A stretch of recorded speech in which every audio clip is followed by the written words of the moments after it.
Alright guys, so let's have lunch. Ayun yung lunch natin, yung Bicol Express natin. Ito yung beef tapa. Tsaka yung kanin natin guys, natutong. Well, let's eat kasi nga mag-work na ako.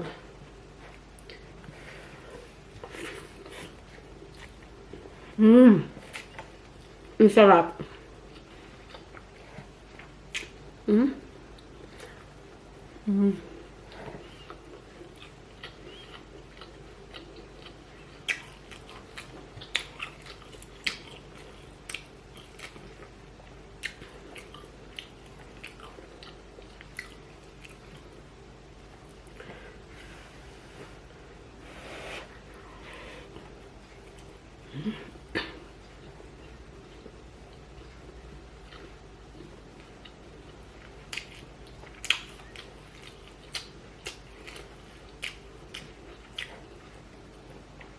Matagal-tagal na din akong hindi nagmumukbang guys. Alam niyo, nagda-diet ako ng konti.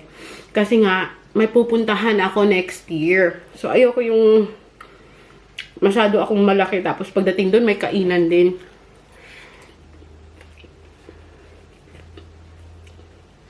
Pero hindi kaya guys.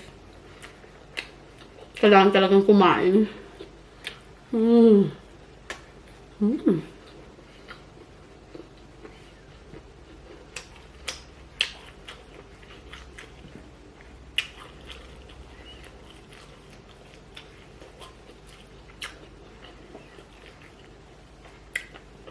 At ang Bicol Express natin guys, ano lang siya, less than $10 lang siya. Tapos, tatlo na kaming kumakain.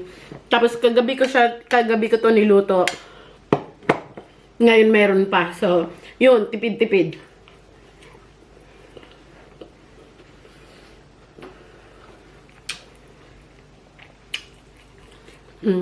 Chilies. Mahuhulog. Yan. Sarap.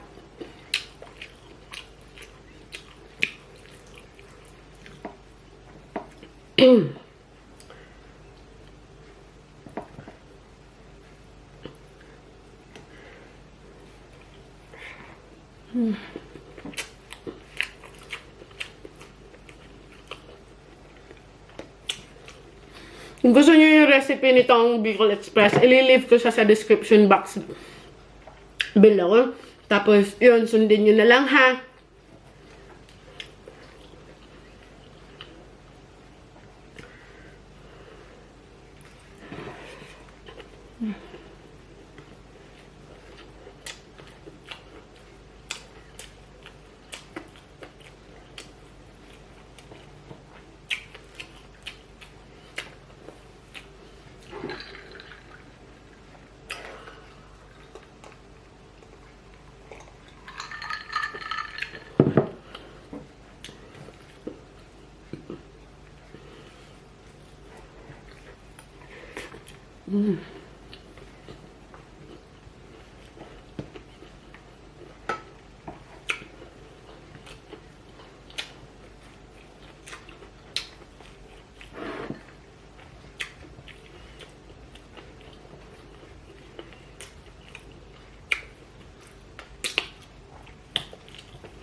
Ito namang beef tapa natin guys. Binili ko to sa kasamahan ko sa trabaho.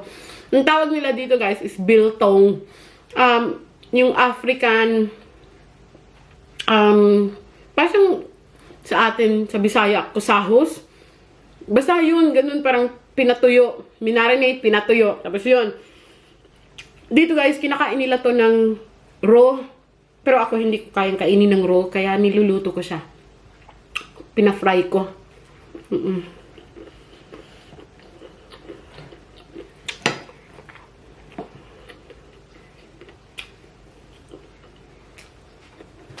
Kuha ka ng kanin. Ito yung maliit na kaldero ko kaya ang dumi-dumi. Excuse the kaldero.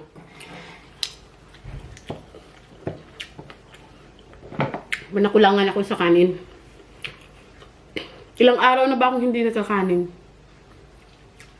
Kagabi lang ako ulit nagkanin. Kasi nagda-diet nga ako.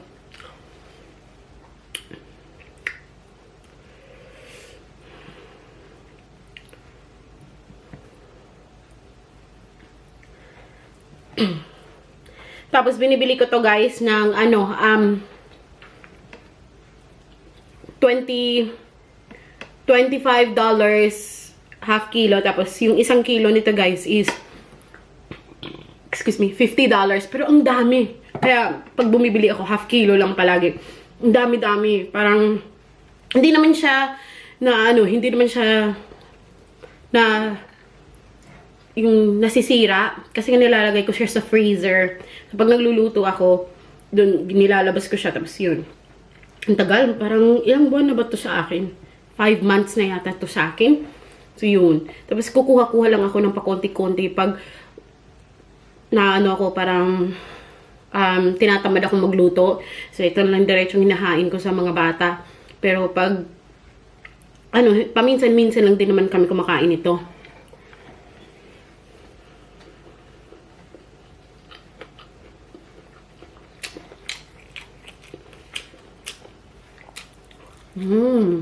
Sarap.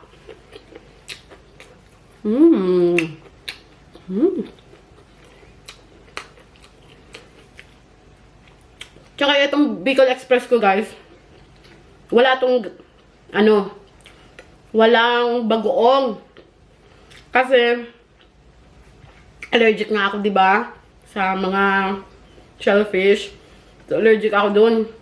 Pero sinaset aside ko siya. Kung gusto ng mga bata, pwede nilang haluan ng bagoong. Pero yung akin, ayoko nang lagyan ng bagoong.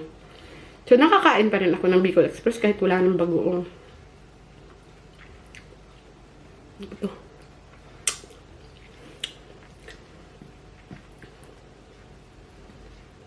Chili. Lagyan natin dito.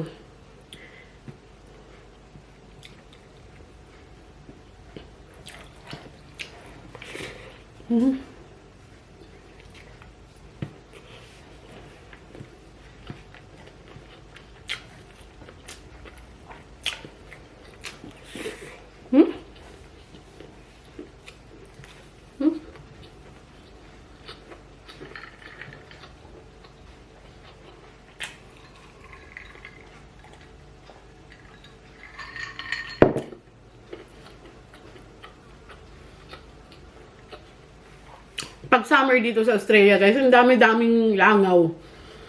Nakakainis. Init-init pa, ang dami-dami pang langaw. Minsan pumapasok sa bibig mo.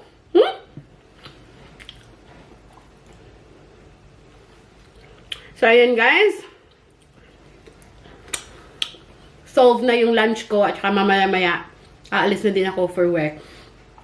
So, thank you for watching my video. Sa mga bago pa sa channel ko, please do like, comment, and subscribe. At saka yung sa mga matatagal na nagpa-follow sa mga video ko, thank you so much. And just keep on watching. At saka may maraming videos pa tayong darating. Thank you. See ya. Bye.